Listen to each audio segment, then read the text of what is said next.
Buenas noches ya para todos mis hermanos, un saludo fraterno, un abrazo aquí desde la fría Bogotá en la tarde de hoy, pero muy contento de estar aquí reunidos con ustedes. Ojalá esta charla pueda satisfacer tanto esas necesidades de aprender más sobre el- esta problemática que se saltó ¿me está compartiendo? ¿Me escuchas? Compartiendo, pero no sé qué pasó, la quitaste, pero ya se veía. Voy a otra vez a intentarlo. Bueno,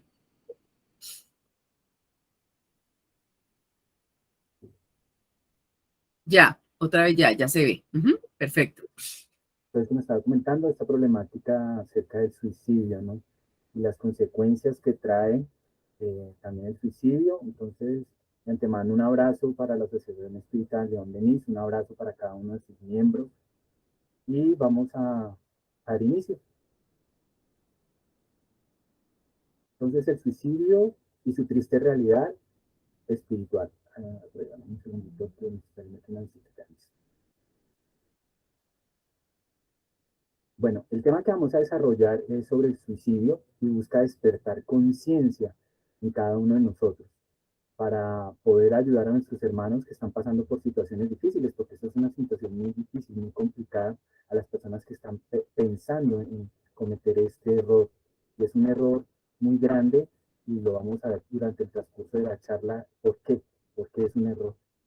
Entonces, para poder entender un poco más sobre esta problemática espiritual, eh, el, el suicidio genera ciertas falencias, ciertas necesidades que tiene el suicida y carece de ciertas cualidades, perdón. Y es falta de confianza, falta de esperanza, tiene angustias, tiene alguna enfermedad, ya sea terminal o una enfermedad cualquiera, un disgusto, una pelea de una pareja, de su mejor amigo, entre sus padres, pensamientos negativos, desvalorización de la vida, desespero ante una situación difícil, complicada, que hoy en día pues la vivimos la mayoría de todos nosotros, ya sea económica o social, una fuga a una situación difícil, aflicciones y también obsesiones. La Organización Mundial de la Salud nos dice que en cada 40 segundos una persona se suicida. O sea que durante una hora, 90 personas van a suicidarse o agredir su cuerpo y lo lastiman llevándolo a una desencarnación forzada. Y es donde aquí se transgrede esa ley divina, donde tristemente colocamos una cadena a nuestro espíritu y empezamos a sufrir ciertas complicaciones en el mundo espiritual. Voy a traer esta medium o escritora, Ivone de Amaral Pereira, y vamos a enfatizar la charla en un libro que ella escribió, se llama Memorias de un Suicida, que lo recomiendo a mis hermanos, es un libro muy bonito, que nos deja mucha enseñanza. Para las personas que lo quieran tener, me pueden escribir y yo con mucho gusto se los envío digital. Entonces, Ivona de Amaral Pereira nació el 24 de diciembre de 1906 en la antigua villa de Santa Teresa, municipio de Valencia, actualmente Río de las Flores, situada en el sur del estado de Río de Janeiro. Su padre fue un pequeño comerciante llamado Manuel José Pereira y su madre Elizabeth de Amaral Pereira. Ivone fue de profesión costurera, pero toda su vida fue muy humilde, de muchas necesidades. Pero aún así ella salió avante y salió victoriosa en esa encarnación. Nació en un hogar espírita y a los 8 años tuvo su primer contacto con el libro espírita. A los 12 años su padre le regala el Evangelio según el Espiritismo y el libro de los Espíritus, que la acompañaron durante el resto de su vida. Ya a los 13 años comenzó a frecuentar las sesiones y la práctica del espiritismo, que a muchos les gustaba, pues veía a los espíritus comunicantes. O sea, tenía esa facilidad de la evidencia, veía a las entidades cuando se manifestaban, algo muy bonito. Su instrucción escolar se limitó a los estudios primarios, o sea, tuvo la primaria nomás. Fue una grande trabajadora y gran devota también de María Santísima. Ella comienza en los primeros días de marzo de 1984 empieza a escribir el libro. Ivonne asegura que no merece, perdón, disculpen, en 1984 ella ya presiente la muerte y dice que no merecía la pena de la colocación de marcapasos que ella necesitaba, porque ella ya sabía que en la mesa de cirugía iba a fallecer. Con todo eso, ella se sometió a la cirugía de emergencia, que no resistió, desencarnando el 9 de marzo. Retornó así al mundo espiritual, una de las más respetables medios del movimiento espírita brasileño. Casi a sus 76 años nos deja varias obras donde ella cuenta con un lujo de detalles, sus reencarnaciones y sus suicidios, porque ella fue suicida, cometiendo a través de sus varias existencias. En el momento de su entierro, una compañera del centro espírita la ve espiritualmente, acompañada de la mano del doctor Becerra de Meneses, y ve cómo ella se inclina ante su cuerpo y le da gracias a Dios por habérselo prestado en esta encarnación. Fue algo muy bonito cuando leí esta historia, me conmovió la humildad de esta mujer en cada momento. Y bueno, entonces para enfocarnos en el tema, este es el libro que vamos a traer en la noche de hoy, Memorias de un Suicida. Ella comienza a escribirlo ahora sí, en 1926, y el autor espiritual es Camilo Costello Branco, pero con el seudónimo de Camilo Cándido Botelho. Él describe a la medium su dolorosa experiencia tras la desencarnación por el suicidio. Él se suicida y él va narrando paso a paso todos los dolores y los sufrimientos de los suicidas en un lugar que se llama el Valle de los Suicidas. Ahí él nos enseña también en este libro, nos revela cómo es el ambiente, y lo vamos a ver más adelante en los slides, cómo él define, cómo él marca estos lugares que son muy tristes, muy lúgubres, pero reconoce la oportunidad de resarcir la falta, porque recordemos que las penas eternas no existen. Esta obra, Ivonne, la concluye en 1940, y ella se dirige a la FED a publicar esta obra, pero la FED le rechaza la obra porque en ese momento no estaban tratando esos temas. Entonces a ella le dio mucho sentimiento, le dio mucha nostalgia no poder llevar su obra concluida a la FED, poderla publicar, porque ese era el sueño de ella. Ella se dirige a su casa, y en el momento en que ella se dirige a la casa, coge un fósforo y dice: voy a quemar la obra, voy a quemar los manuscritos porque no tiene sentido esto. Y una voz se materializa y le dice: espera, aún la obra no está terminada. Ella toma su tiempo y en 1947, bajo la autoridad del espíritu León Denis, terminan la obra. Empiezan desde el 47 hasta el 54 a reformar la obra de Camilo Costello, implantando, digámoslo así, la parte doctrinaria espírita. Entonces ella en el 54 va otra vez a la FED y dice: bueno, ya culminamos, ya hicimos la reforma, ya lo que me susurraron al oído, que la obra aún no estaba concluida, entonces vamos. Pero la FED vuelve y le rechaza la obra. Le rechaza la obra por el simple hecho de que ella no la llevaba escrita a máquina. Entonces estamos hablando de 1954, que era un lujo tener una máquina de escribir. Ella, como sabemos, era de una extracción humilde, pero un sobrino le regala la máquina de escribir. Ella la escribe, y después de 30 años esta obra sale a la luz pública y nos empiezan a narrar todos estos hechos, padecimientos que sufren los espíritus, después del suicidio, y donde son atraídos vibratoriamente al Valle de los Suicidas. Entonces vamos a leer un poquito de lo que les traigo de la obra extraído. Dice: el suelo cubierto de materias ennegrecidas y fétidas, recordando el hollín, era inmundo, pastoso, resbaladizo, repugnante. El aire pesadísimo, asfixiante, helado, oscurecido por volcanes amenazadores, como si en eternas tempestades rugiesen en torno, y al respirarlo, los espíritus allí encarcelados se sofocaban como si materias pulverizadas, nocivas más que la ceniza y la cal, les invadiesen las vías respiratorias, martirizándolos con el suplicio inconcebible. Dolorosas escenas que viven los espíritus suicidas, vivenciando ese verdadero infierno. No hay cielo, no hay luz, no hay sol, no hay perfumes, no hay tregua. Lo que hay es el llanto convulsivo e inconsolable de los condenados que nunca se armonizan, el terrorífico chirriar de dientes, de la advertencia prudente y sabia del sabio maestro de Nazaret, la blasfemia, premeditada del reprobo al acusarse a cada nuevo ataque de la mente flagelada por los recuerdos penosos. Los reprobos que estaban allí en este infierno recordaban cada instante, cada momento, revivían en el momento en que cometían este error. La locura inalterable de conciencias golpeadas por el latigazo infame de los remordimientos.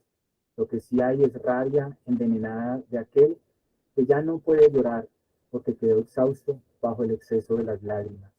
Lo que hay es la decepción, la sorpresa aterradora de aquel que se siente vivo a cada despecho de haberse arrojado en la muerte. Se siente aún como su cuerpo, en estos estados de descomposición, ellos lo toman, lo asumen todavía y repiten el instante que se quitan la vida, porque aún esos lazos que unen el espíritu con la materia persisten, porque rompieron, ese lazo se rompe cuando se cumple nuestro tiempo asignado por las leyes de Dios, pero si ese tiempo no se cumple, pues esos lazos aún siguen comprometidos con la materia. Y esto es lo que viven nuestros hermanos en este valle de los suicidas. Es la rebelión, la maldición, el insulto, el grito de los corazones que la repercusión monstruosa de la expiación transformó en piedras. Lo que hay es la conciencia conflagrada, el alma ofendida por la imprudencia de las acciones cometidas, la mente revolucionada, las facultades espirituales envueltas en la tiniebla, oriunda de sí misma. Lo que hay es el chirriar de dientes en las tinieblas exteriores de un presidio creado por el crimen. Entonces Camilo aquí, en esta parte, reconoce que el suicidio es un crimen y es atentar contra las leyes divinas, contra ese don, porque es un Dios nos da ese don que es la vida. Dedicado al martirio y consagrado a la corrección, es el infierno en la más hedionda y dramática exposición, porque además existen escenas repulsivas de animalidad, prácticas abyectas de los más sórdidos instintos, los cuales yo dudaría de revelar a mis hermanos los hombres. Camilo se abstiene de revelar también, porque el libro es muy detallista, pero él también se abstiene de revelar ciertas cosas que son muy terribles, son muy crueles. Entonces él evita esas escenas dantescas porque sabemos que el infierno tampoco existe, ¿no? Pero ese infierno se crea por esos niveles vibratorios de culpabilidad que cometen los suicidas y viven los sufrimientos más grandes ante esa falta cometida, ¿no? Kardec nos dice en el libro de los espíritus, en la pregunta 946, pregunta al mundo mayor, ¿qué pensar del suicidio cuyo objetivo es escapar de las miserias y de las decepciones de este mundo? Y contesta el mundo mayor, pobres espíritus, que no tienen el valor para soportar las miserias de la existencia. Sabemos, como lo decía ahora en la presentación Pilar, que estamos en un mundo de expiación y de pruebas y que estamos cambiando, un mundo de regeneración. Entonces, si no tenemos ese valor de soportar las pruebas, y como lo decía también en la oración Pilar, que era como muy intuida, siempre tenemos a alguien a nuestro lado. Entonces, Dios continúa el mundo, continúa el Espíritu de verdad, Dios ayuda a los que sufren, pero no a los que no tienen fuerza ni valor.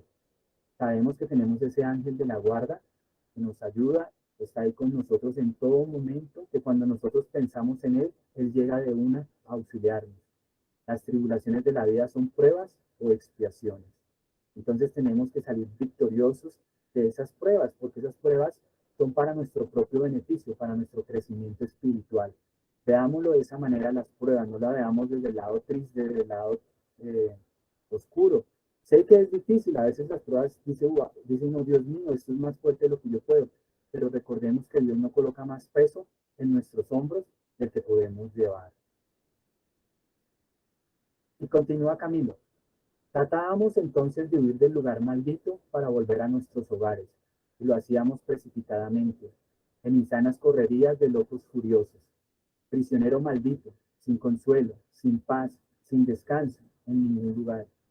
Mientras que corrientes irresistibles, como imanes poderosos, nos atraían de vuelta al tugurio sombrío, arrastrándonos confusamente a un tenebroso torbellino de nubes sofocantes y perturbadoras. Démonos cuenta cómo Camilo narra el suplicio en este Valle de los Suicidas.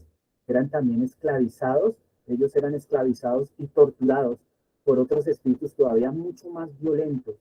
Y estos espíritus se encargaban de hacerlos sufrir más, que el paso por este valle fuera más triste para ellos. El cuerpo descomponiéndose bajo el ataque de las vibraciones, de los vibriones hambrientos, lidiaba detestable de la podredumbre, siguiendo su curso natural de la destrucción orgánica, llevando en tropel nuestras carnes, nuestras vísceras, nuestra sangre pervertida, pervertida, sí, por la pestilencia, nuestro cuerpo, en fin, que desaparecía para siempre en el banquete asqueroso de millones de gusanos voraces. Entonces, como les decía anteriormente, esos lazos que tiene la materia aún están unidos al cuerpo. Y hasta que no estén disueltos, hasta que no estén separados, ellos no dejan de sentir esas sensaciones. Entonces, el espíritu siente cómo el gusanito se le va consumiendo su cuerpo, cómo va comiéndose su cuerpo, porque aún se encuentra aferrado a él, ¿no? Nuestro cuerpo, que era carcomido lentamente ante nuestra vista estupefacta, que moría.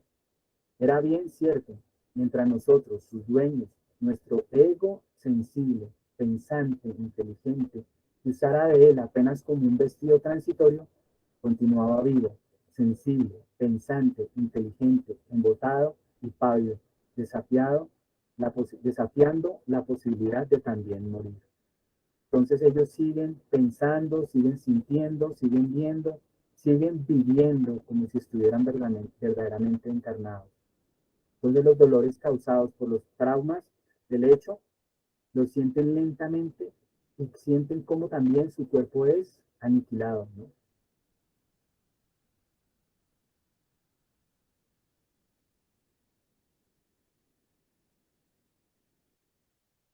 Retomando el libro de los espíritus, en la pregunta 944, Kardec pregunta: ¿el hombre tiene derecho a disponer de su vida? Le pregunta al niño mayor y él contesta, dice: no, no, no puede disponer de su vida. Solo Dios tiene ese derecho.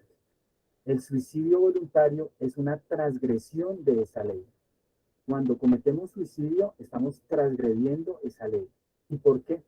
Porque estamos haciendo una alteración de una planeación que se ha hecho. Entonces el suicida adquiere doble compromiso. Uno, que no terminó con su existencia actual, dejándola a la vera del camino. La deja inconclusa. Esa tarea que él mismo dispuso antes de reencarnar, la está rechazando. Rechaza su adelantamiento, rechaza su evolución. Y dos, atrae también el retraso de las personas que lo rodean, de su familia. Porque, por ejemplo, si yo cometiese suicidio y no le di la oportunidad de que reencarnaran mis hijos, entonces los estoy también retrasando a ellos. Y adquieren nuevos compromisos, el suicida ante la justicia divina, siendo el acto de rebeldía ante nuestro Padre más grande. Eso y quitarle la vida también al hermano, porque solo Dios tiene el derecho y la decisión sobre nuestras vidas como creador que es. En la pregunta 952, A, pregunta Kardec: ¿es más culpable que el que se quita la vida por desesperación? Contesta el mundo mayor: es más culpable, pues ha tenido el tiempo de razonar su suicidio. Entonces, el suicida piensa, cuando ya está pensando con anterioridad cómo lo va a hacer, es más complicado la pena que va a recibir, porque ha sido premeditada, en el que se comete instantáneamente. A veces hay una especie de extravío que se parece a la locura. El otro será castigado mucho más, porque las penas siempre son proporcionales a la conciencia que se tienen de las faltas cometidas. Una vez premeditado el suicidio, el castigo es proporcional a la falta cometida, ¿sí? No se establece un patrón general, ¿no? Porque recordemos que dentro de la doctrina no existen las penas eternas. En la 953b, Kardec vuelve y pregunta, ¿cuáles son, en este caso, cuáles son las consecuencias de esta acción, de la acción del suicidio, ¿no? Y contesta el mundo mayor, una expiación proporcional a la gravedad de la falta, según las circunstancias, como siempre. Dios nos ha dado de un mecanismo de desarrollo intelecto-moral, colocando a nuestra disposición un vehículo, que es nuestro cuerpo, el cual ha evolucionado durante milenios. Durante milenios ha evolucionado este cuerpo. Y es el templo de nuestro espíritu, donde evolucionaremos. Y como consecuencia, por eso son consecuencias graves, ¿no? Por alterar ese orden preestablecido por Dios y causando un dolor mayor en nosotros, porque somos seres inmortales, que no perecemos con la muerte. Y pensando que quitándonos la muerte, terminamos sin error. Y aquí Pablo, en la carta de Corintios, escribe algo muy bonito. Nos dice, ¿no sabéis que sois templos de Dios y que el Espíritu de Dios mora en vosotros? El templo de Dios, el cual sois vosotros. Santo es. Nos está diciendo que es un regalo santo, que es algo que Dios nos da. Y este vehículo que nuestro Padre nos regala como simples administradores que somos, debemos de cuidarlo, como cuidamos el lugar donde habitamos, que nos protege las inclemencias del tiempo. Así es el cuerpo para el espíritu. Y existen dos clases de suicidio. Uno que es el consciente y el otro que es inconsciente o indirecto. El consciente es el premeditado. Bueno, voy a sacar y me voy a quitar la vida, ya no quiero más saber de esto. Ese es el suicidio consciente. Y el indirecto o el inconsciente, que sabemos que son los daños que ocasionamos a nuestro organismo, como son las drogas, el tabaquismo, el alcoholismo, comer de gula, tener malos hábitos alimentarios, tener malas conductas morales también, como la ira, la rabia, el odio, la envidia, porque yo de una rabia puedo recibir un infarto y estoy acelerando mi desencarnación. Entonces estoy alterando esa línea de vida que se me asignó. Todo lo que desarmonice nuestro cuerpo. Por ejemplo, cuando yo estoy enfermo y no ir al médico, eso también va en contra, porque estamos maltratando a nuestro organismo. Cuando no tomamos los medicamentos necesarios, también estamos maltratando a nuestro organismo. Entonces es un suicidio inconsciente o indirecto.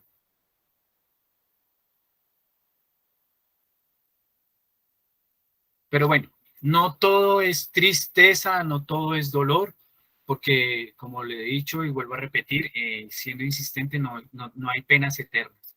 Entonces, en el Hospital María de Nazaret, que es un lugar en el mundo espiritual donde son rescatados y llevados estos espíritus que se suicidan para ayudar y continuar con ese proceso de rescate. Ante las leyes de Dios, esto es amor y misericordia, porque permite ese arrepentimiento, esa modificación de nuestra falta. Y allí es donde ellos son rehabilitados y puestos en conciencia, porque ellos en ese momento pierden hasta la conciencia de lo que ha sucedido. Pero así como hay justicia, recordemos que también hay la ley de caridad, porque todo rige en el universo como una armonía completa. Y ellos son los espíritus que se dicen llamar Legión de los Siervos de María. Son seres que buscan auxiliar a los suicidas. Ellos van con un estandarte, nos cuenta la lectura, de color azul y blanco, y tienen unas iniciales que son LSM, que significa pues Legión de Siervos de María. Y vienen a buscar a estos espíritus que se han arrepentido. Ellos en el momento en que bajan a estas zonas, estos espíritus agresores que tienen esclavizados a los otros tratan de alejarse, tratan de retirárselos, pero ellos llegan hasta estos espíritus para poderlos rescatar, o sea que prácticamente se los arrancan de las manos a estos espíritus. Camilo dice que este lugar es llamado el Valle Siniestro. la lectura nos dice que es el valle siniestro, ese valle de sufrimiento, de dolor. Y estos espíritus que esclavizan, que torturan a estos hermanos, los hacen caminar largas horas, porque ellos sienten las horas, sienten el tiempo, por lugares absurdos, tristes, lúgubres, de volcanes que están a punto de erupcionar. Es una lectura muy detallada que cuenta Camilo, y cómo ellos sufren. Ellos tratan de regresar a sus casas en el planeta Tierra, pero ellos son retenidos, vuelven como si fuese un imán, los devuelven otra vez a sus cárceles. Entonces, él, en la lectura, en el libro, él hace amigos en estas zonas de tristeza, de dolor, y vamos a ver las historias, no todas, porque obviamente el tiempo no alcanza, pero sí las que, digamos, son más sobresalientes, que me llamaron más la atención y que mis hermanos pienso que les puede gustar más. Y una de ellas es de este señor, se llama Jerónimo de Araújo Silveira. ¿Quién era Jerónimo de Araújo Silveira? Él se suicida de una forma, con un arma de fuego, se suicida. Y él era un católico militante perteneciente a la Hermandad de la Santísima Trinidad de Lisboa. Era de un carácter fuerte, indomable. Era importador y exportador de vinos, pero él tenía mucha plata, era una persona muy prestigiosa, muy acaudalada en la sociedad. Y él tenía 4 hijos, tres hijas y un niño. La hija Arinda, Marieta y Margarida, que era una niña en la lectura de 7 años, y él la quería mucho, era muy afín a ella, y su hijo Albino, su esposa Zulmira, y él pierde todo porque le gustaba el juego, le gustaban las cartas y le gustaba la ruleta. Entonces él pierde toda su fortuna, toda su riqueza en medio del juego. Entonces él, desesperado, comete suicidio, dejando a su familia atrás. Entonces él decide, él va a estas zonas umbralinas, él es rescatado también, y en el momento en que es rescatado, llevado al hospital de María de Nazaret, él decide regresar a la tierra. Los espíritus superiores pues le recomiendan que no lo haga, pero sabemos que nosotros tenemos y gozamos de una cosa que se llama libre albedrío. Entonces pues lo dejan que él vaya a la tierra a encontrarse con su familia, a ver cómo van de ellos. Y él encuentra un cuadro muy triste, muy doloroso, porque su esposa y su querida hija Margarida se estaban prostituyendo. Marieta estaba casada con un esposo alcohólico que la golpeaba y la llenaba estaba llena de niños. Arinda estaba en la soledad y trabajaba como acomodadora en un hotel, y Albino, su hijo varón, estaba encarcelado. Entonces todos ellos, en momentos, escenas del libro, nos cuenta que ellos extrañaban a su padre, porque recordaba lo cariñoso que era él con ellos. Después de esto, de ver todos estos cuadros, Jerónimo se enloquece y vuelve otra vez, es llevado otra vez al hospital de María de Nazaret, y él es aislado para que se vuelva a recuperar. Él está aislado, separado del resto de compañeros, para que su campo periespiritual sea otra vez reequilibrado. Entonces él, antes de ser trasladado a otra zona del hospital, ruega a los espíritus encargados de la tarea que socorrieran a Margarida, que le ayudaran a sacarla de la prostitución. Y en el libro nos cuentan que Margarida, en una vida pasada, ella fue un hombre muy bonito, muy jovial, muy bello, ¿sí? Como él empieza a destruir lentamente la vida de las doncellas con las que él estaba, porque las inducía a la prostitución. Entonces, por eso viene la ley de causa y efecto, y ella en esta reencarnación ejerce la prostitución para sobrevivir. Entonces Jerónimo decide más adelante volver a reencarnar, nuevamente solicita que se le den la prueba de la riqueza, y esta vez viene con la tarea de ayudar a los jóvenes de la tierra.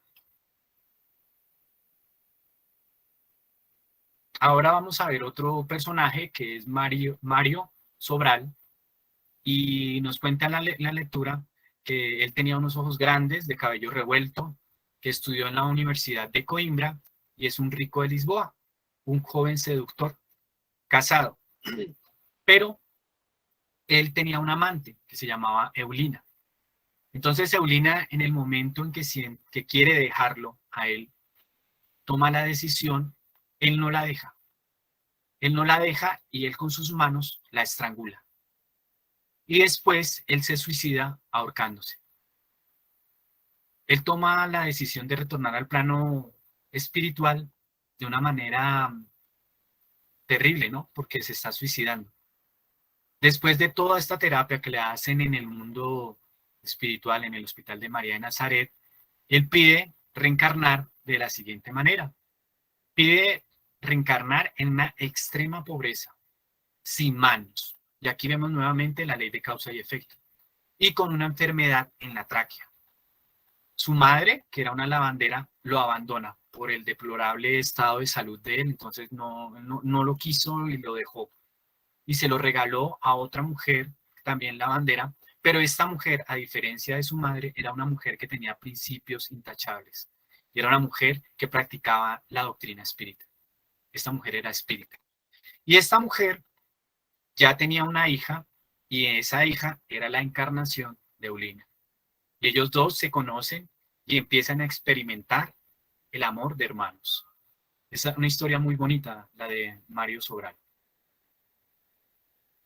Ahora pues viene la de Camilo Cándido Botero. Él cuenta en este libro quién fue en unas vidas pasadas y qué sucedió con su suicidio.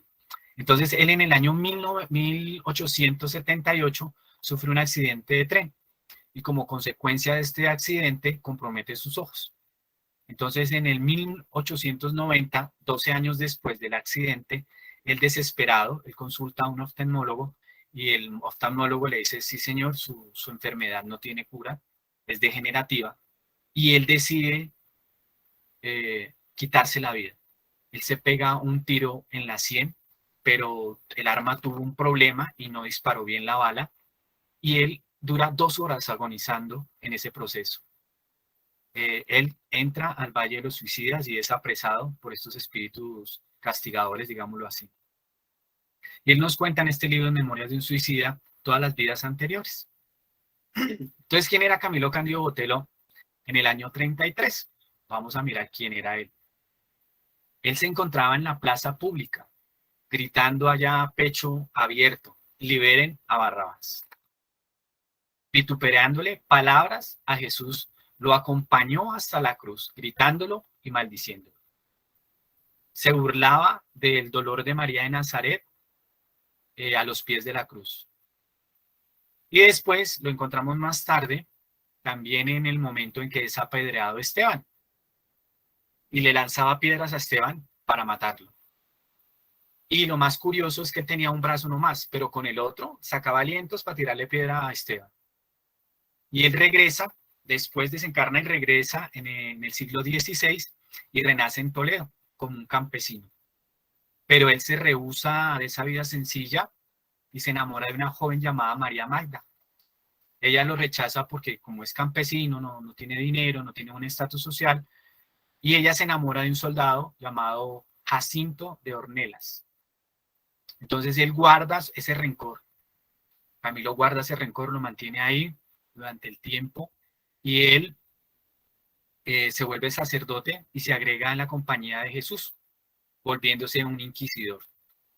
Durante ese periodo, 15 años que dura él escalando esas posiciones para volverse inquisidor, se vuelve a encontrar con María Magda y con Jacintos. Ellos ya estaban casados, tenían su hogar, pero él recuerda ese odio, lo revive y le hace la vida imposible a Jacinto. Y lo acusa ante la Inquisición y también lo tortura para que María cediera a sus pretensiones, pero María no lo rechaza. Entonces él ordena a que le quemen los ojos a Jacinto y es liberado. Y Jacinto, después de los 2 meses de ser liberado, él se quita la vida para evitarle más dolores a su familia. Entonces recordemos esa ley de causa y efecto que nos va demostrando en cada episodio del libro. Ahora, para oxigenar un poquito más, vamos a traer este libro que se llama En rumbo de un mundo de regeneración, de Divaldo Pereira Franco, donde nos cuentan la historia de un auxiliar de enfermería. Este libro de Manuel, por pluma de Divaldo, pero por el espíritu de Manuel Filomeno de Miranda, nos cuenta la historia de una joven de enfermería asintomática que estaba luchando en la primera línea de defensa contra el COVID-19. Ella contagia a su padre de 65 años con una enfermedad base, su madre de 54 años también, y a su hermano menor de 16. Pero su padre y su hermano desencarnan víctimas del COVID y nos narra cómo los espíritus vampirizantes se aferraban al hermano para succionar toda esta energía que le quedaba aún él. Ella alcanza a percibir todo esto, que tiene algún grado de mediunidad, y ella, ante el desespero y el acompañamiento de espíritus suicidas que la inducen a que cometa suicidio. Pero como nosotros no estamos solos, siempre estamos acompañados de nuestro ángel. Ella es auxiliada por los espíritus benefactores y desiste de esta idea. Los espíritus le intuyen a ella que iba a dejar a la mamita sola, desconsolada, triste, y que ella tenía que seguir luchando en pos del COVID-19.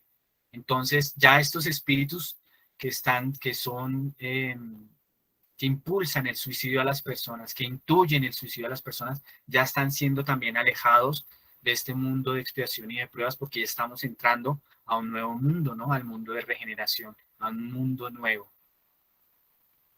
Kardec, en el libro, en el Evangelio según el Espiritismo, en el capítulo 5, Bienaventurados los afligidos, en el ítem 16, trata el tema sobre el suicidio y la locura.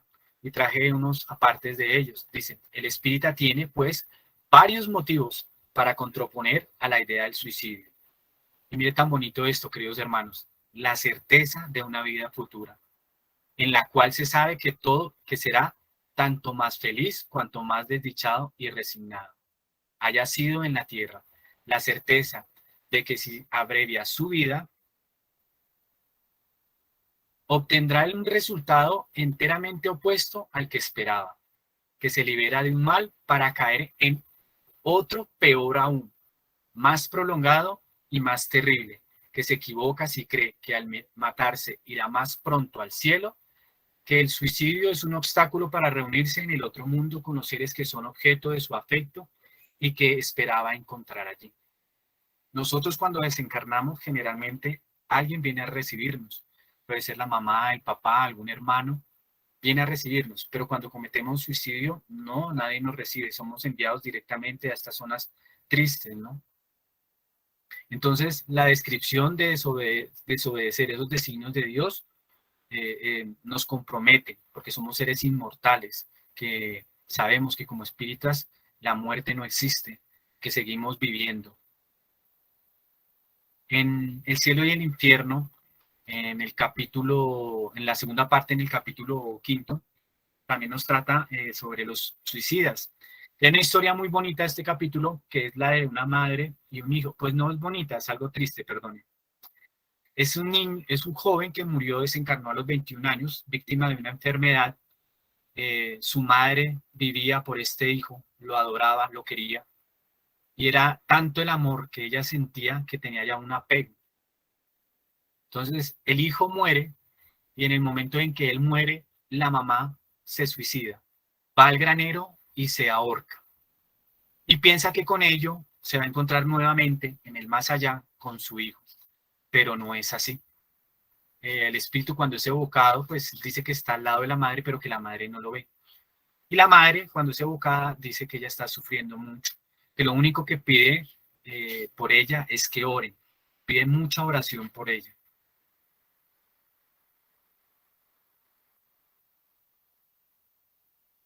Debemos entonces ver lo mejor de la vida. Debemos ver la luz que se aproxima ante nosotros y dejar a un lado el lado oscuro para aprender a ser abnegados ante las vicisitudes. Los problemas, las tristezas son prueba de humildad ante Dios. tenemos que triunfar venciendo los obstáculos que se nos presentan como una prueba que se nos coloca como un desafío, viéndolo algo como que nos va a fortalecer en vez de hacernos más débiles. En nuestro andar por la tierra encontraremos espinas y abrojos que nos harán sangrar, pero nuestra fortaleza, acompañada de la fe, nos hará más fuertes y nos dará la oportunidad de llevar las pruebas, ayudando a nuestro semejante. Nos hará encontrar el verdadero sentido que tiene la vida, el verdadero compromiso que ante las vicisitudes que nos acompañan, las lograremos levantar o lograremos alejar, digámoslo así, el suicidio, es ayudando a nuestro hermano, comprometiéndonos con el servicio a Jesús, porque a veces lo que nos falta es trabajo para tener nuestra mente ocupada y no pensar en cosas que no debemos de pensar. Entonces, en ese sentido, es el amor a Dios sobre todas las cosas y al prójimo como a sí mismo. Pero si nosotros no nos amamos, ¿qué podemos tener en nuestras manos para entregar? Nada, tenemos que amarnos, pero no volver eso en algo negativo, sino amarnos en el buen sentido de la palabra. Solo Jesús es el que puede romper esas cadenas que nos llevan a cometer el suicidio. Nos demuestra Jesús que tiene un gran valor la vida cuando levanta a Lázaro del sepulcro, cuando pronuncia esas palabras, Talita Cumi, a ti te digo levántate, a la hija de Jairo. Entonces tengamos fe en Jesús, que Él nos va a mostrar siempre el camino. Que siempre sea esa mirada de nosotros hacia el Maestro, que esté en nuestro corazón, que esté en nuestra mente como ese guía y modelo a seguir, que en nuestro despertar, en nuestras mañanas, siempre lo coloquemos de primeras a Él. Y recordemos que Él nos demostró en cada momento la confianza en el Padre. Él siempre demostró esa confianza. Entonces sigamos sus huellas. Él nos enseñó lo difícil que es la vida. Él nos lo enseñó con hechos, porque Él subió hasta el Calvario, doliente con su cruz a cuestas. Y Él no decía nada, ¿no? Cumpliendo los designios de Dios, como el cordero que va a ser sacrificado, soportando cada paso, cada golpe, para darnos una prueba más grande del amor con sus enseñanzas. Entonces, gracias a Él, todo lo que fue dolor puede convertirse en belleza, amor y eternidad. Gracias, Jesús, gracias por ti. Tenemos la esperanza de una vida mejor. Y para terminar esta charla en la noche de hoy, traje este pequeño poema que se titula Vencer. Y dice así: sobre caminos fangosos, caminos escarpados y penosos, sentiremos el rigor del viajero sobre nuestras espaldas, sintiendo sed, frío, hambre, cansancio, bajo tempestades. Nuestros ojos con lágrimas sobre las mejillas, recordando penurias. Tristezas inesperadas, rompiendo nuestro corazón de dolor. Los brazos desfallecidos por el riguroso arado. Manos y pies con grandes marcas inhumanas. Pero el cielo se abrirá para un nuevo amanecer. La luz brilla en el horizonte como una brújula. La carga será más liviana y la esperanza renace. Al contemplar el paraíso perdido, caminando para alcanzarlo, y cuando lleguemos, el Nazareno estará a nuestra espera, con una sonrisa y felicidad que nos hará olvidar lo difícil que fue el recorrido. Flores de eternos aromas cubrirán nuestros rostros, bañándonos de luz cálida, luz de amor, que fue el camino sin recorrerlo, llamándonos: venid a mí, que están cansados y fatigados, que yo os aliviaré. Para mis hermanos, muchas gracias por haberme escuchado en la tarde de hoy. Espero que les haya gustado el tema